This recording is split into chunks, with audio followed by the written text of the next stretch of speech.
This is CBS News Bay Area with Juliette Goodrich.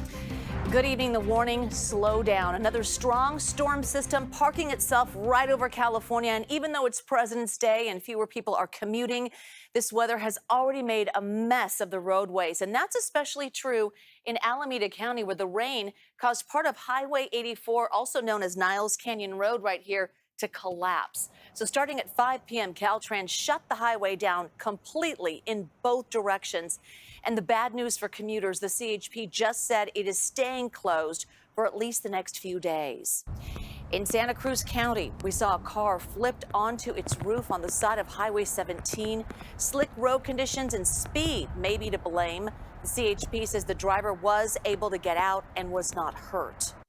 In San Francisco, look at this. The storm knocked down a large tree right next to a pedestrian bridge in the Mira Loma neighborhood. Now, this is on Portola Drive at Kensington Way. Fortunately, no one was hurt. As you might imagine, the weather is also causing flight disruptions across Bay Area airports. And according to FlightAware, there have been more than 400 delays and 15 cancellations at SFO, nearly 70 delays, 3 cancellations reported at Oakland Airport, and no cancellations at San Jose Mineta. But there have been 61 delays. So the wet and windy weather is also causing power outages in parts of the Bay Area. So here's a current look at the PG&E outage map. You can see some scattered outages all the way up and down the Bay Area, especially in the South Bay. Nothing too major. Larger outages show up as orange or red on the map, so we're not seeing that right now.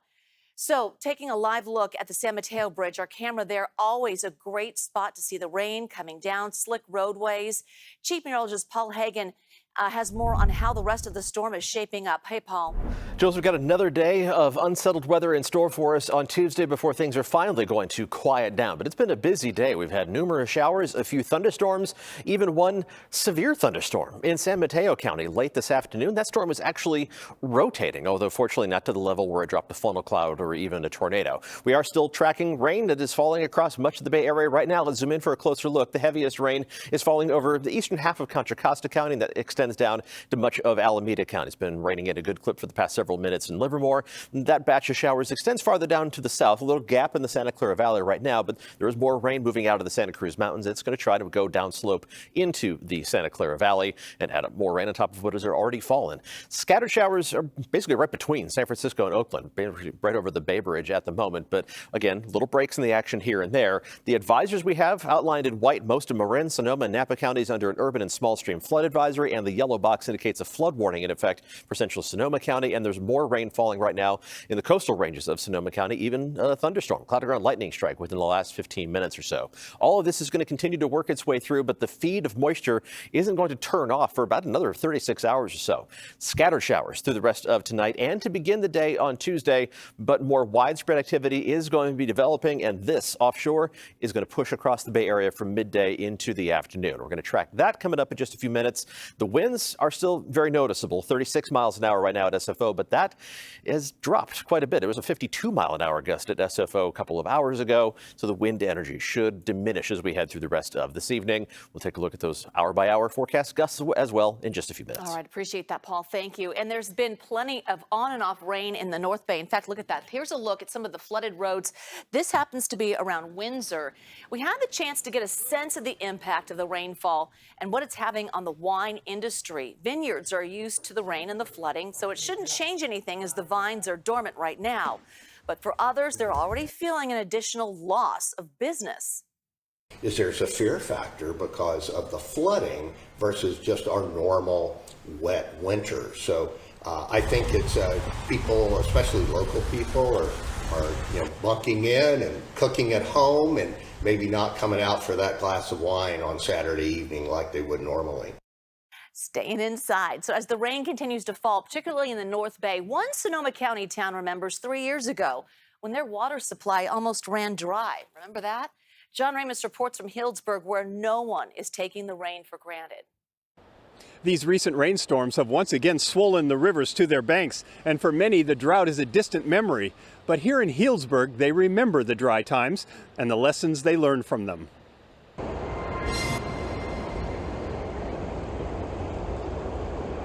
As Healdsburg's leading water conservation advocate, Bridget Mansell was out taking video of what the Russian River looks like now. It's hard to believe that just 3 years ago, Healdsburg nearly ran out of water. Lake Mendocino, the town's only source of water, was running so low that the state mandated a 40% cut in water usage for the whole town. My, how things have changed. Or have they? Healdsburg is in a great place with water, except the Russian River continues to flow to the west, and as everybody knows, until we capture the water, we're not out of the problem of a drought because Healdsburg doesn't capture its water. So the town learned creative ways to save water, like Mansell's homemade runoff collection system that filters water from her roof into a large storage tank. She washed her car with it last week. We adapted to some changes, and we continue to live with an attitude of we have to save water. Even with all the recent storms, people haven't forgotten when it felt like it might never rain again. It was very scary. We couldn't, at home we were conserving and taking a 2-minute shower and things like that, and watching all the reservoirs and the creeks dry up. At the Antique Harvest Collectibles store, Barbara Mendez and Janice Emerson discussed how the experience changed their outlooks about water. I mean, I appreciate it. I'm grateful that we have it. I think that once it starts raining, there's such an excess, you kind of go, okay, I'm done. But on the other hand, I wish there was some way we could save it. I mean, I watch the river and I go, it's going to the ocean. What if we don't have any rain next year? We could have saved all that. And I'm careful about washing my dishes, and now instead of it running down the sink, I have a container that the water sits in instead of letting it just run down the sink. So I'm not worried about the cost, I'm worried about having the water. So it's changed my life. The water restrictions have all been lifted and the lawns are green again, but that doesn't mean people have gone back to wasting what they now know is a precious resource. And so we have a lot to be proud of, but we also have habits now that are built into the way we're living. And it's exciting because you don't forget those moments. Hopefully we don't forget those moments that we need to continue to conserve. Perhaps more than any other place in the Bay Area, Healdsburg has felt the sting of drought. The river may be running high now, but with climate change, no one here is truly confident that it will stay that way. Lake Mendocino began the year at 77% of capacity. That is higher than most previous years and allowed for more inflow from the storms we're experiencing right now. And be sure to stay with us for continuing storm coverage over the next couple of days on air, online at KPIX.com, and also streaming on CBS News Bay Area. All right, turning now to San Francisco, protesters demanding a ceasefire in Gaza blocked traffic on a busy freeway today. In fact, this demonstration first started as a rally at Civic Center Plaza. And here you can see many of the protesters are holding signs, also Palestinian flags. They eventually march through the city streets and make their way towards the freeway entrance on Octavia. Well, the CHP was already in place in front of the on-ramp there, just trying to stop them from coming any closer. But eventually the crowd made its way through. So here is some of the demonstrators on the freeway at the Highway 101 and Interstate 80 split right in the middle of the rain. The large crowd eventually escorted off the freeway, where they made their way off the exit ramp and then spilled back onto city streets. Demonstrators say they are not only wanting a ceasefire, but to end aid given to Israel. Ultimately, we can't celebrate President Biden on President's Day when this genocide is happening and when he's supporting it and his administration is supporting it. So according to multiple reports, the U.S. has proposed a United Nations Security Council draft resolution, which calls for a temporary ceasefire in Gaza. It calls for the release of Israeli hostages, while also warning against an Israeli ground incursion in Rafah. And the draft comes as the U.S. vowed to veto a draft proposal calling for an immediate ceasefire. All right, San Jose police say a man wanted for killing his girlfriend later died in a car crash, and police found the body of a woman at a home on Arden Way Saturday. Her boyfriend was identified as the primary suspect. Investigators used license plate readers to track him down, and they say sometime after the incident, he was in a crash and then died. Police have yet to release the names of either involved. Still ahead, restoring faith in the process. Well, that is the goal of a new program. It started by elections officials right in Contra Costa County. I want to be a good citizen, really, and just couldn't be a keyboard warrior anymore.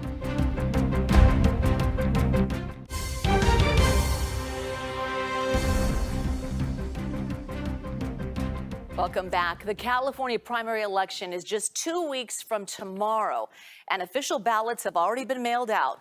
But that's the easy part. Election officials worry disinformation around the 2020 presidential election could have a ripple effect in 2024. So our Itai Hod went to Contra Costa County, where election officials are opening their doors to everyday citizens. He's in our studio right now, but I know that it's all in the name of transparency. So tell us what you found out. It is. Good evening, Juliet. It's a problem facing many election workers in 2024. More and more people are becoming susceptible to misinformation, not to mention a presumed presidential nominee who is still pushing the false claim that 2020 election was stolen. That's why officials in Contra Costa County say they have nothing to hide, and they're inviting people to look behind the curtains. Like many Americans, Shannon Jean believes the 2024 election could be one of the most consequential of his lifetime. But he's worried it won't be free or fair. I want to trust, I want to believe, but, you know, how would we know? That's the question. Are you guys all set? An entrepreneur from Lafayette, Shannon says he's not an election denier, but his trust in the process has eroded in recent years. Typically in the past, it's like, well, the government or the media would tell you. But those are very untrustworthy institutions in most people's eyes right now. A voter can go to... Which is why Shannon, a self-described center conservative, is taking part in a new program in Contra Costa County called CEO, which stands for Certified Election Observer. This is where we test to make sure that our scanners are functioning. Today, he's watching the testing of the county's Dominion voting machines ahead of the primaries. I want to be a good citizen, really, and just couldn't be a keyboard warrior anymore. 7428. The job of election observers is to view election processes and increase voter confidence in its integrity. What was here before these machines? For years, they went mostly unnoticed, until the 2020 contest, when rampant conspiracy theories put election workers in the spotlight. A Pew Research survey released in September shows trust in the federal government fell to 16%. A near historic low. After 2020, it became very challenging. Tommy Gong is the deputy clerk recorder for Contra Costa County, overseeing more than 700,000 votes. He says in this age of uncertainty, there's a growing need for transparency and accountability. Contra Costa is betting on a solution that places extra eyes and ears on the process to help remove any lingering doubts. By us doing this, by showing our logic and accuracy tests, the process by which we verify the vote-by-mail ballots, what safeguards we have for polling places, all of the security related to our voting equipment, that they can gain that education and then that confidence in our process. We got it. At the end of the day, the Dominion machines passed the test with flying colors. Successful LNA! Leaving Shannon feeling more confident. We need to be here. You have to, who's watching the watchers, right? We have a security guard. Election observers keeping their eyes on the prize. A fair, honest, and secure election. Well, good thing it actually worked out in front of the public's eyes, Yeah, right? and everyone was waiting to see whether it was going to work. And if it didn't, they'd actually have to redo it in front of everyone's eyes. Correct, until they got it right. I would hope, yeah. Okay, for sure. That's how we not have that misinformation going on anymore. Okay, so is every county doing this? That was Contra Costa County. Yeah, so by law, every county has to allow for people to come and watch the process. Mm-hmm. That's just the law, and it happens every year. Although this year, Contra Costa County is taking it a step further, essentially inviting them to look at every aspect of the elections. The idea behind it is if you hear it from people who you know. So these people, these 12 people who signed up for this program will later go on to the community, answer some questions that they get from their fellow citizens. And the idea is that you'll probably be more open if you hear it from someone you actually know. Kind of the water cooler conversations like, hey, guess what I did the other day? Exactly. It's all legit. Okay. Itai, thank you. Great story. Appreciate it. So here are some key dates for the primary. Tomorrow, February 20th, is the last day to register. You can conditionally register and vote with a provisional ballot up to and on Election Day, March 5th. And April 4th is the deadline for each county to certify results. All right, when we come back, it's not just the Bay Area. We will take you to some other spots where people got stuck in flooded roads. It was a little flooded, I would have done it, but That is a lake. Okay, so he was considering taking the chance and driving through this flooded roadway in Sacramento County, but that car you see there is what convinced him to reconsider. Smart.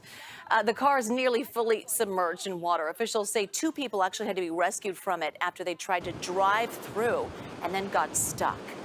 And extremely rocky waters in Santa Cruz during this storm. In fact, here is a look at the sea foam floating from the ocean to the coastline.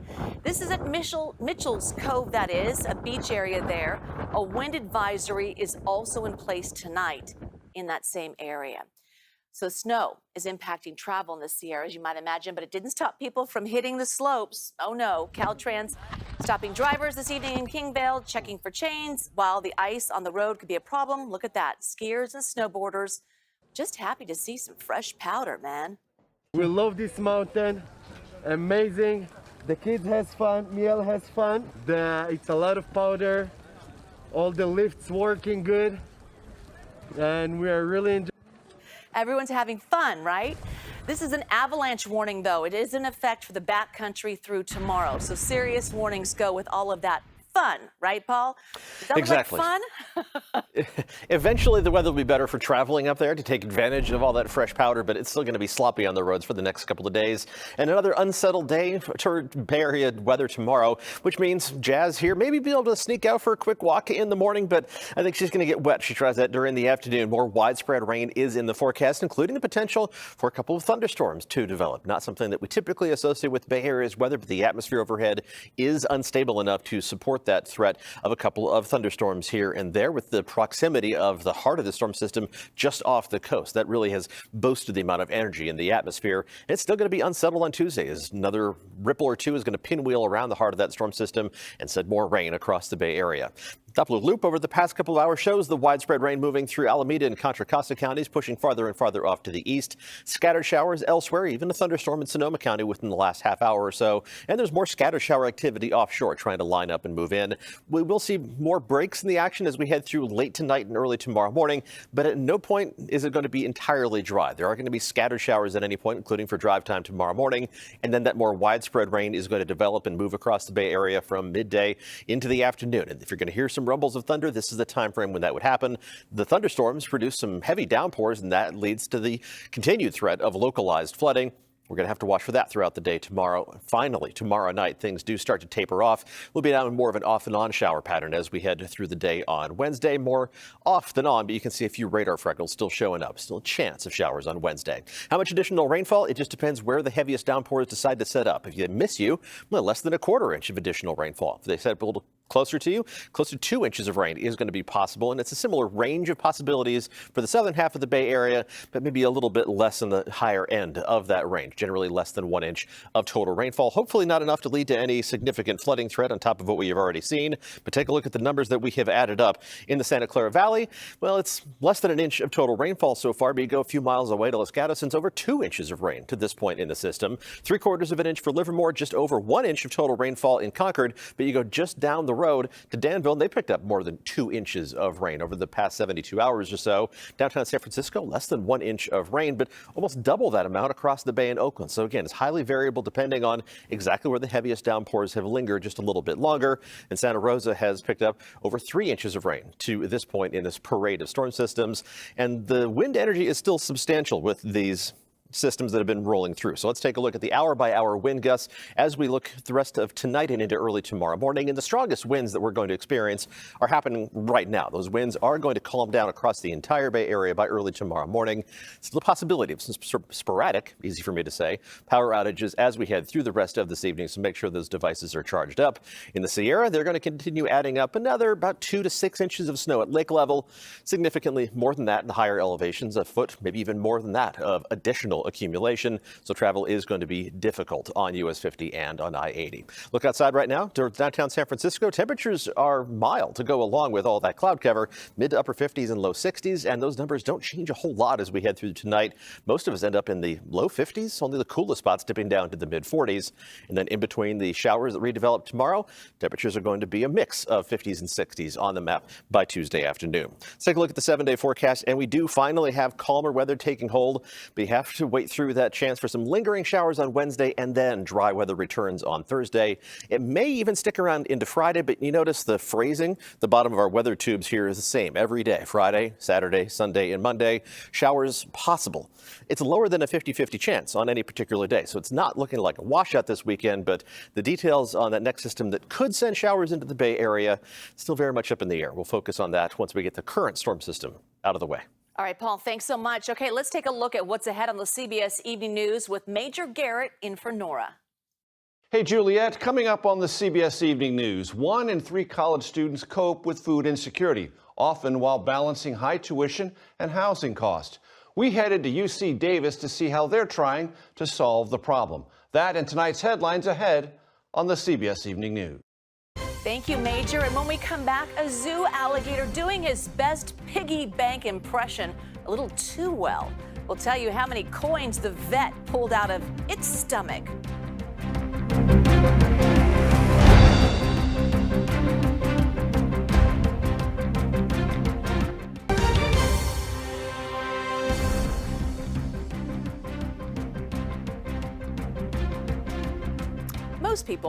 Most people toss coins into water when making a wish for good luck. This guy behind me, well, he had to learn the hard way. That's not really a very good idea at the zoo. It was a zoo in Omaha, Nebraska, and they removed 70 coins from the stomach of this 36-year-old alligator. They found the money just during a routine exam. The zoo says he was put under with anesthesia because how else are you going to get something out of a gator? The good news in all of this, he is recovering well. He is back in his habitat. The zoo is now asking visitors, please don't throw coins into any bodies of water. CBS Evening News with Major Garrett is up next. We're back here in 30 minutes with CBS News Bay Area at 7. Stay safe out on those roadways or just stay in. See you soon.